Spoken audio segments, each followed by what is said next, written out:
LinkedIn. Hope you're all well out there in social media land.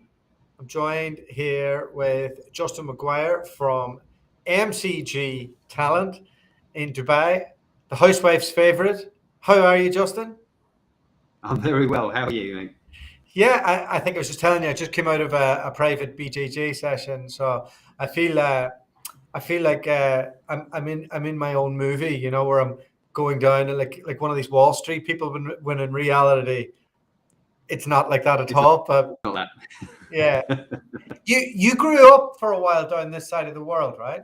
Yeah, that's right. So I lived around 6 years in the south of Spain, and we would pop over to Gibraltar, I think just to get some fish and chips and shop in Marks and Spencers or something a bit familiar to home. Look at the red post boxes. Yeah, and so tell me, what crimes was your father avoiding in the UK to have moved to Marbella in the 90s? That It was there must be a story. 80s.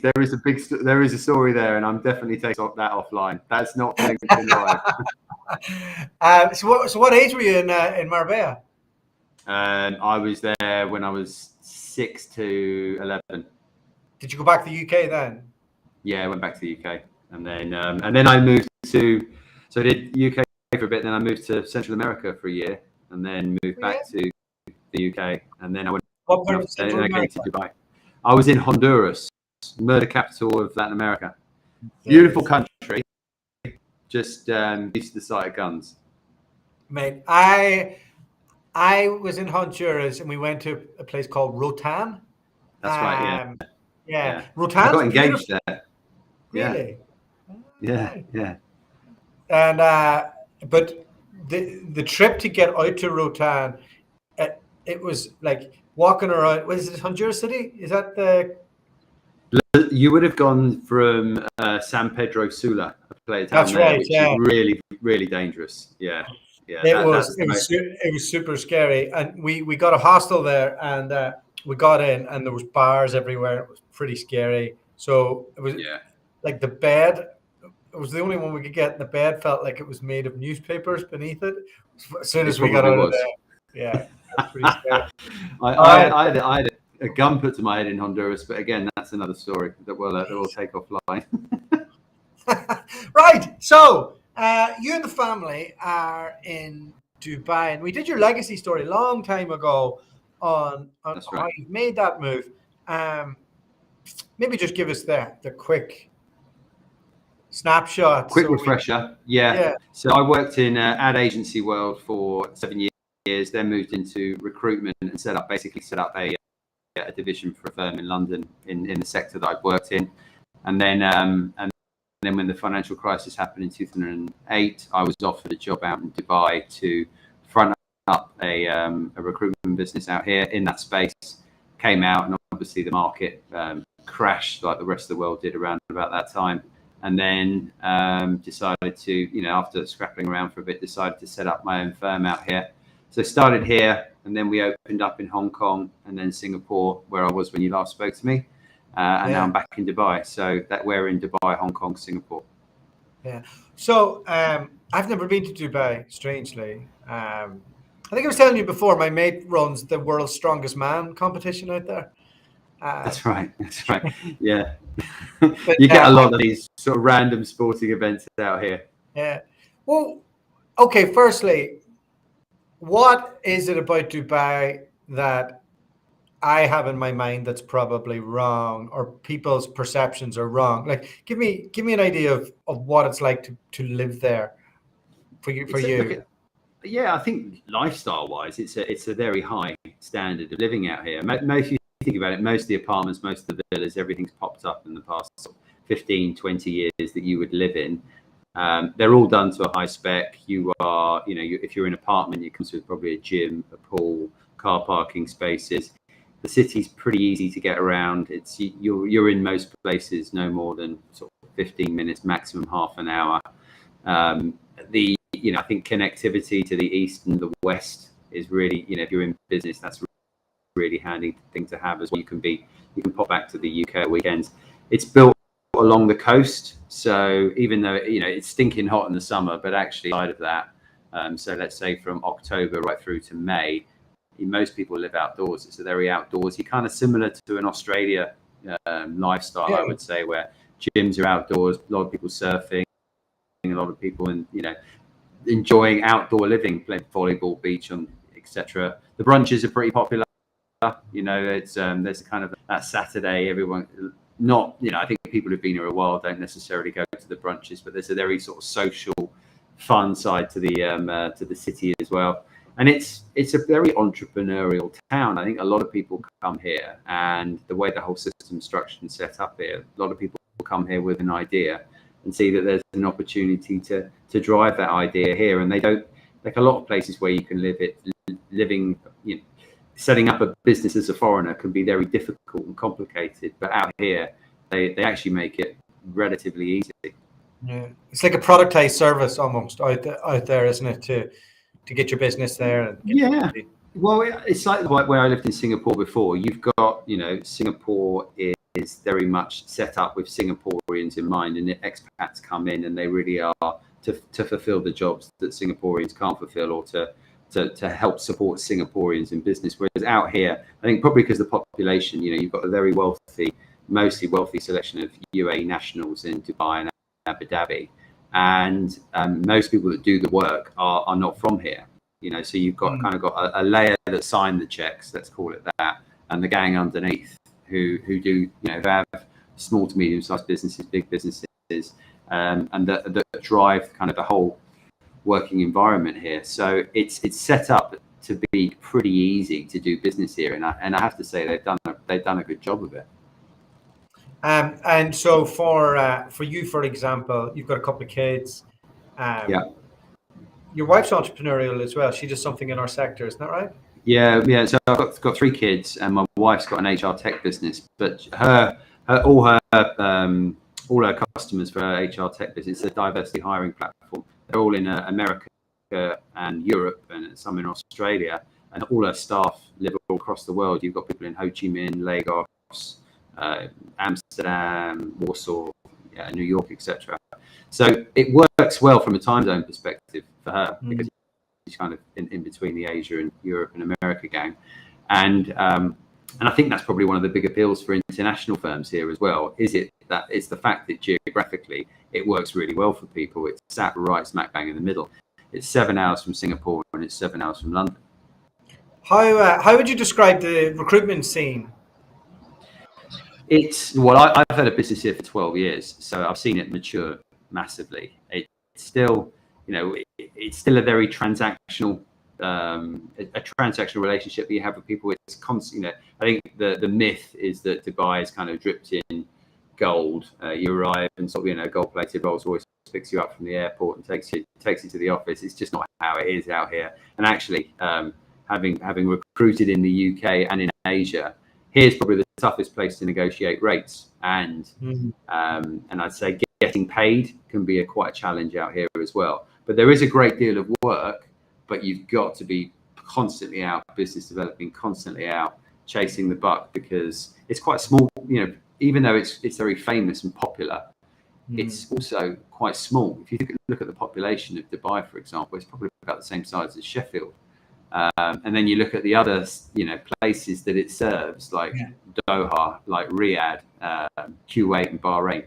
Then they're not big. They're not very densely populated. So the businesses that you work with, if they're international firms, they tend to be, smaller offshoots, let's call it that, or smaller, businesses that are set up as part of EMEA. The big powerhouse groups here, the big powerhouse clients are either the government, so the public sector enterprises, or the big local holding groups.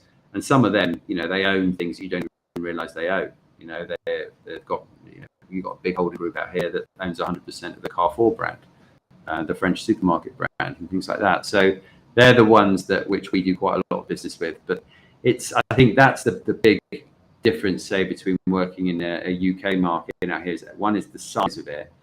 The second is that people aren't used to how recruitment industry works. So if people aren't used to it, the whole process sometimes can be a bit clunky.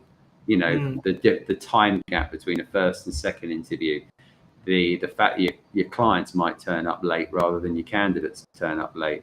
I've had video calls where the guy's been smoking a cigarette while he's doing, the client's been smoking a cigarette while doing a video call with someone in Europe. They're completely not used to that. It's a different mindset. So I think you've got to get used to, it's a bit wild. It's a bit, you get used to the craziness bit. Yeah. And we've seen a few recruiters come and crash and burn over the years. What's the pitfalls for people coming over? Yeah, I think it's not only just recruiters. You've seen companies come in here and exit. Randstad probably being the biggest one that came in and had to leave the market, and digital gurus as well who came in and left. They're two of the ones I can think about recently. And I think it's what I went back to on the terms and getting paid. I think a lot of people out here set up businesses on the back of having one or two good clients, and either they slowed down for whatever reason, so they didn't really have the other clients to support the staff that they had out here, or people just were paying them late and their cash flow was knocked. Contracting, everything's very perm out here. So if you're used to working perm and contract, you've got to, there's very specific laws as to how a contract business can work out here, and you need a license which costs around $2 million. I think it's a very expensive license, and that essentially enables that gives you a manpower license rather than a recruitment license, and that essentially gives you a license to print visas. But that comes with its own complications, because the money you got to put down is pretty clunky. If it's 7 figures, that's a lot of money for a business to commit to the region. Then you've also normally got to be in business local partner as well. So and you've got to get them, the fact that you've got to pay for someone to have a visa, you're already onboarding quite a lot of costs, and then for it to be profitable, you probably got to get them out as a runner for at least 6 months. So contracting is quite complicated out here. So you've got to about it as a perm reliant business, and that's why and retained. Again, I found retained businesses is really hard to get here unless you're the big, not the sort of the big 4 executive search firms. It's very hard to get people to commit to retain business, harder than anywhere else I've worked. So that takes quite a degree of work. And so it's the transactional perm nature that you're in. You're in the scrap, and you've got to sell exclusivity, and you've got to sell your rates high, and you've got to understand that they might pay you late. You've got to understand they're constantly looking for a deal. Something that we've encountered quite a few times, if we've done a few deals with a client, is they hold on to our invoices and then start negotiating on the rates as well. Where's the upside here? This all sounds pretty Yeah. Well, look, I think it's good that I pointed out that what the tough part is, right? The good part is that you earn really, obviously you pay no income tax here as a recruiter. So the cost of living is still, elements of it are expensive. Like going out for a beer is quite expensive if you're looking at in sterling, but actually the cost of living is pretty good. It's really easy to get around. It's the lifestyle that it affords you out here is something probably you would never be able to afford in, say, a London population. When I talk to recruiters, I always think recruiters think it's moving abroad. Like they're in such demand that somebody's going to pay stupid money. And I'm always having the same conversation. Yeah. All you are is potential. Like until you get out there, learn it, earn your stripes, you're not really that valuable. Your skill set isn't that great. It's all about your potential. It usually, in most markets, it takes, I would say, to year 2, year 3, even year 4 until you're really bringing home money that is transformational. Is that the same in Dubai? I think actually in Dubai, so that's the now we're going into the big pool for Dubai. So I think I bring a lot of people over here from the UK, and they can get up and running within 6 months. Normally 6 months is how long it takes people to get going. And if I look at, let's just give there's 3 people I can think of straight away who moved a year ago, and they're going to do over 200,000 or 2 of them are going to do over 200,000 US. One's going to do over 300,000 US in year 1. And now if they're taking home, let's just say they're taking home 20% of that on top of their base, and bases tend to pay probably about 15% to 20% more than what you are in the UK. So you can easily see the upside there. Your money in your pocket is substantially more than say you would take in the UK, and that's the big plus in Dubai. If you come in here and you really focus on the work, you're in a less competitive market. You're in an area where, say, if you're trained in London, have that tenacity, ambition, and drive, and you bring that into somewhere like Dubai, where there's a great deal of potential and you can earn tax-free income. You can change your life within 18 months to 2 years, and it does to the good people. The trick you've got to have here, though, is once you get to that point, you've got to have some discipline, right? Because it is a town that's also designed to extract money from you very quickly. People are on yacht parties, people are on beach parties, just about every DJ in town comes here. There's restaurants where you blink. My buddies joke that I married a prison warden, not a wife. That would serve you well here. Yeah, I'm telling you, I need to be training every day of the week, and I need to almost have the kids at the weekend then, and I need to have all my friends at least 1,000 miles away from me. Somewhere like Dubai, I think I'd run amok. Maybe I'm a wee bit older, but it must be hard, the temptation there. Yeah, look, I moved here when I was in a different stage in my life.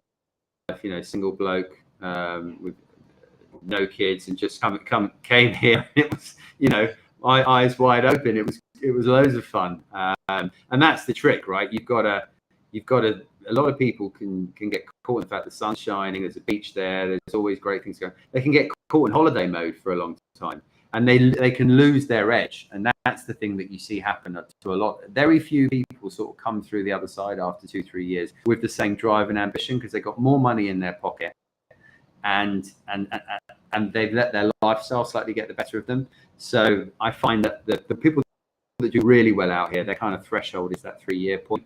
But I prefer getting people in from abroad and training them up instead of getting them to know our way. No, fair enough. And so get an expensive wife, have children, and you'll be hungry to make money forever. Yes, you'll have no choice. You've no choice. I tell you, one of the big pluses of actually living out here is it's a real diverse cultural melting pot. What I mean by that is that because I think it's about 11 expats to 1 local, right? So if you just frame that up as a city and how it looks, that makes it incredibly international. So some of the clients that you're working with have got anywhere between 30 to 40 different nationalities in them. Yeah. That's brilliant, and that makes this place very unique in that sense. I think you'll know I've lived in a few different places, and 5 years back in the UK doing the kids' house business, that stage of life, horrendous. In the south of England, everybody's just old, white, same background, so boring. I missed a cosmopolitan area. Now I know Gibraltar wasn't that in the 90s when you were there, or the 80s even. But now it is. Now you walk down the street and it's all the gaming companies, and everybody is kind of different and all the rest. And every place after having that experience, it's very hard to go back to not having a multicultural environment. What type of nationalities, what type of other businesses and jobs are people doing out there in such a small city? Yeah, it's become. What would your own social circle look like? It's my social circle is. I think it's a lot of let's talk from Arabic nationals. I think there's a lot of Lebanese, Jordanian, Egyptian here, because I think here, obviously they come here from their countries, they speak Arabic, and the currency here is pegged to the US dollar, so they can earn very well. And then you've obviously got the draw from the international firms. So you've got a lot of Europeans here, quite a lot of Australians and Kiwis here as well, actually. Not so many, quite a lot of Canadians, but not so many Americans. That's always been quite interesting to me. And that's just, I think, if I'm being honest with you, I think it's just seen as probably quite a troubled area to most people in the USA, and they've kind of avoided it. And even with our candidates, with our clients, they typically aren't American. I mean, it's a small percentile of people, a lot of Brits here that unsurprising. A lot of Irish as well, the Irish community here. And in terms of industry, the financial sector is massive now, actually.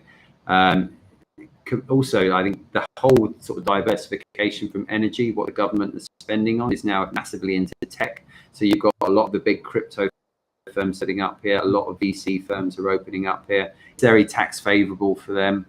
Energy companies, naturally, given what comes out the ground. And aviation and travel is a huge sector here as well. What's the sports scene like for expats? Yeah, I mean, just about every sort of club you can think of. The big rugby event is the Rugby Sevens, which is always probably behind Hong Kong, or what with Hong Kong the way it is. It's probably the biggest one on the calendar now. That's a massive event. Everyone dressed up, fancy dress, a great weekend. You've got loads of cricket internationals. Even Pakistan's sort of home cricket takes place here. So we just had the World Cup here last year as well. Quite a few sort of big exhibition football matches. Actually, when my kids go to school, Man City go and train there when they come over. Wow. You know, in the winter months. So I think sport. There's a big investment here into sport and bringing international events. You obviously the Qatar World Cup's about to make a play, and pretty much everything here at the moment is focused around Saudi as well, because they're just spending their billions on on trying to bring people to their country and opening up for the first time. So that's one big thing to note, actually, is that a lot of the business that you're doing in Dubai now, even though you're based in Dubai, will probably be regional and will probably involve Saudi Arabia now, given the huge amount of money they're spending. And private school, is there lots of options, and is it relatively affordable for the average expat worker? Or there's probably different grades, right? So in terms of curriculums, you've got the British, American, Australian, French, and Indian. They're probably the most popular. There's an abundance of schools to choose from. There's not-for-profits, as well as the more expensive ones, which are normally linked to UK private schools. So there's, I think what I noticed, and because our kids went to a school that was linked to a UK private school in Singapore, and they went to the same setup in Dubai, there was a 20% price difference between the two. It was 20% cheaper in Dubai than Singapore, and I couldn't work out why. There was no difference in facilities or anything like that. Yeah. So Singapore is very expensive. Here's quite expensive, but and sometimes you'll get employers that will give a contribution towards schooling out here, but others just it's down to you, and it's down to you and where you live. Rents at the moment have gone up quite a bit, and there's probably a few reasons for that. Firstly, it's just because Dubai's, I think, it's become more popular after COVID with the remote visas that they opened up here. So many people took that up. Secondly, I think just as a hub, it's just become a lot more desirable than it ever used to be. And thirdly, we've had quite a large influx of Russians here from what's going on in Europe, which has been quite widely reported about. So yeah, we've kind of had a lot of the intellectual Moscow gang, if they're called that, have moved to Dubai, and also Goldman Sachs and quite a few of the other big banks have moved their staff from Moscow into Dubai as well. So it's been a lot of money that's come in from that. So let's say I get the job, I sit down, I'm giving you that look to say, oh, I'm excited to get here. Yeah. What's the list that you're giving me? Don't do this law here, this law here. Culturally, this is different than back there. Yeah. Be careful on this, this, and this. Here's what your roadmap looks like to a successful life here. Yeah, I think for a start, when you come out here, just remember you got respect. For a start, you wouldn't hire me, but yeah. Look, you've got to realize you're obviously moving to a Muslim country, so let's be clear. You've got to respect those laws. Yes, you can. You can drink out here in multiple different establishments, but those are all pre-agreed by the government. It's not like you can walk around the streets with a can of Stella in your hand or anything like that. So that's not what goes on in this part of the world. Don't behave yourself. Don't take all your clothes off. Don't go for a street if you go to the Dubai Rugby Sevens, that's not going to end well for you.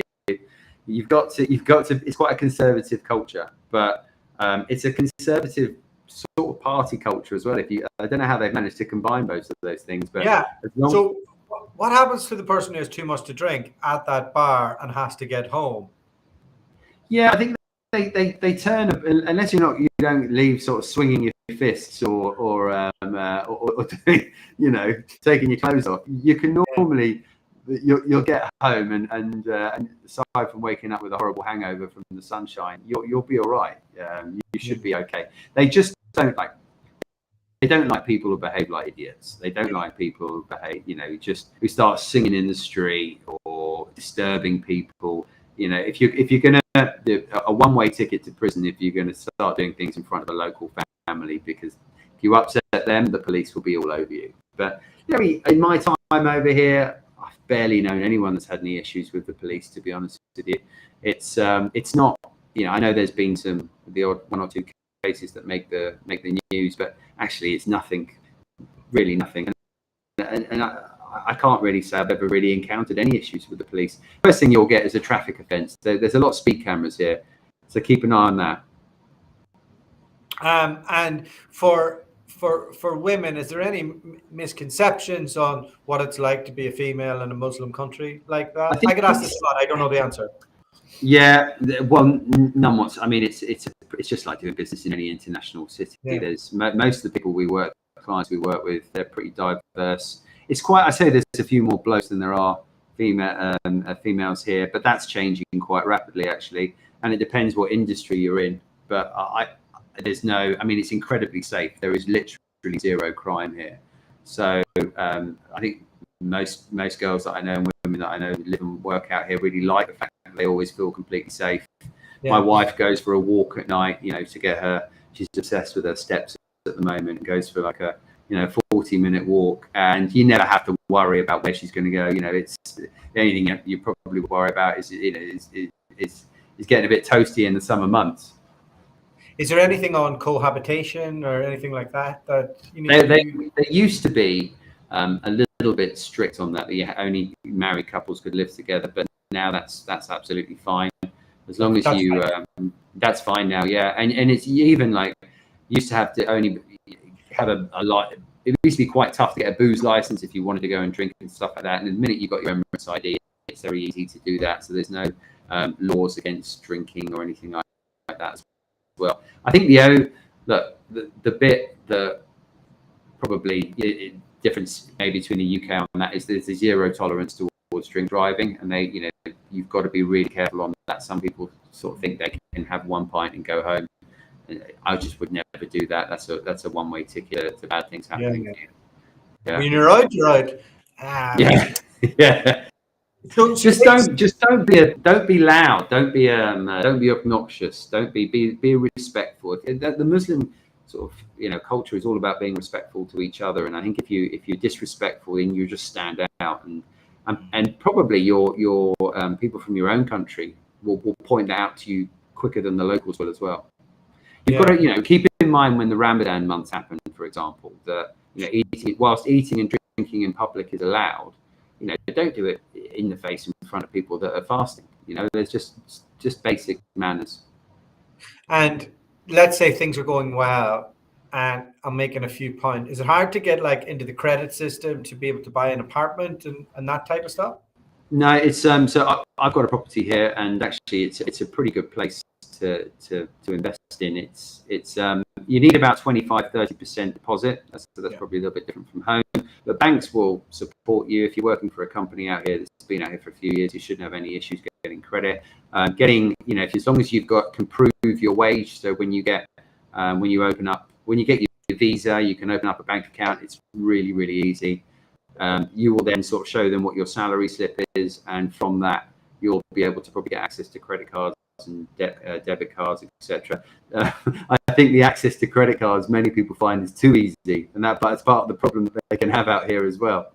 Yeah, budgeting must be super important when you're out there and you're at the start of your journey and working. Yeah, well, you can see all people as well make that rookie error. It's quite easy to buy second-hand cars here, and it's quite easy to see a lot of people driving around Mercedes, BMWs, and etc. And the access to credit's pretty easy. You know, I had a staff member like in his first 6 months was all of a sudden driving around in a Mercedes. You know, and was on a next thing you know he's on a 4-year credit. It was, you know, sucked in straight away, but you know, it happens. Is there any difference in the recruitment process, whether that be winning business, headhunting, or managing a process in Dubai than say Singapore or England? I think it's quite, if you want to go and grab a coffee with someone or do a new business meeting, people are actually quite, you know, in the UK, when you call someone up and you try and, you know, prospect them for new business, they normally, you get the feeling very quickly they don't want to be on the end of the phone to you. Out here, people are a lot more amenable to a call, to going for coffee with you. To, you know, it's a lot easier to meet people. The thing is, I would say to that is, it's a lot easier to meet people, have a 45-minute chat with them, and not talk about business at all, and walk away and go, well, what have I achieved from that? So people are very open to have. Yeah, people are very open to just having a conversation with you, and you know, very friendly and quite interested in your story. It doesn't necessarily mean they'll do business with you. So you've got to be quite disciplined in fishing out the time wasters or not. People also will make out that they are going to do business with you and say yes, and that yes probably is going to be a no, or that yes means that you send me your terms of business and you probably never hear from me again. There's a lot of stuff that you have to really qualify a client before you work with them. And some of the problems that we've had over the years is we probably didn't do our due diligence when it came to understanding how enabled that firm was to pay our bills, or actually if they were in a position to hire.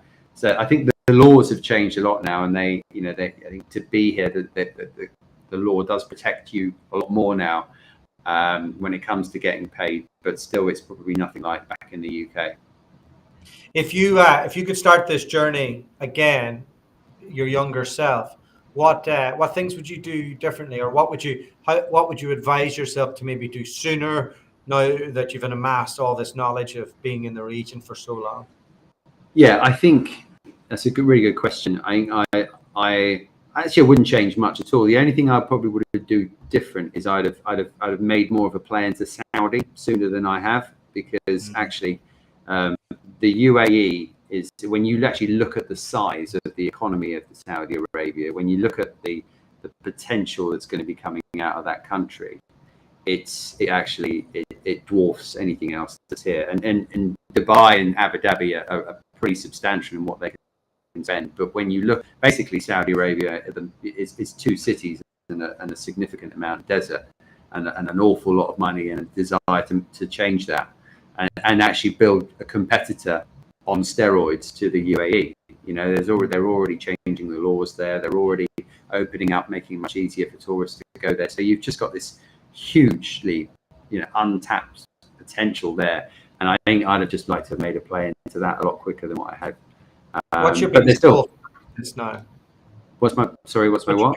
What's your biggest business goal? My biggest business goal is, look, I think we need to get more. So our core client at the moment made up of corporates, consultancies, agencies, and technology brands. And I want to make ever more of a play into the corporate and technology brand space in the region. So that's probably the big goal I've got at the moment. And secondly is I want an office open up in Riyadh by the end of the next year, and some boots around there. Excellent. All right. Well, hopefully we can help you out on that front. Yeah, that would be great, mate. That would be great. Keep them coming. Keep them coming. I'm flat out all day long. Thank God I've got a good team doing that. Jiu-jitsu, yeah. Thank you, Justin. And any last words for anybody thinking of moving to the region? Look, just give it a go. It's an easy place to live. You'll love the lifestyle, and if you come here with a mindset of wanting to do really well with a sharp professional attitude, it's a place where you can flourish. All right, awesome stuff. All right, that's us today. Thank you everybody for listening, and if you have any questions, you'd like to find out more about Dubai, Justin's company, or any of our other clients, love to have a chat with you. We've been moving people around the world for 6-7 years now. So feel free to hit me up on LinkedIn and we can jump on a call and take it from there. We'll be back with another live guest in another region at a later date.